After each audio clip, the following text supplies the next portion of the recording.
திருப்படல்கள் 112 1-8 முடிய. அல்லேலூயா. ஆண்டவருக்கு அஞ்சி நடப்போர் பேறு பெற்றோர்.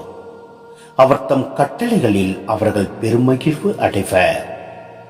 அவர்கள் வழிமரபு பூ உலகில் வலிமை மிக்கதாயிருக்கும். நேர்மையுள்ளோரின் தலைமுறை ஆசி பெறும். சொத்தும் செல்வமும் அவர்களது இல்லத்தில் தங்கும். அவர்களது நீதி என்றென்றும் நிலைத்திருக்கும். இருளில் ஒளி என அவர்கள் நேர்மை உள்ளவரிடையே மிளிர்வர். அருளும் இரக்கமும் நீதியும் உள்ளோராய் இருப்பர். மனமிறங்கி கடன் கொடுக்கும் மனிதர் நன்மை அடைவர். அவர்கள் தம் அலுவல்களில் நீதியுடன் செயல்படுவர். எந்நாளும் அவர்கள் அசைவரார். நேர்மையுள்ளோர் மக்கள் மனதில் என்றும் வாழ்வர்.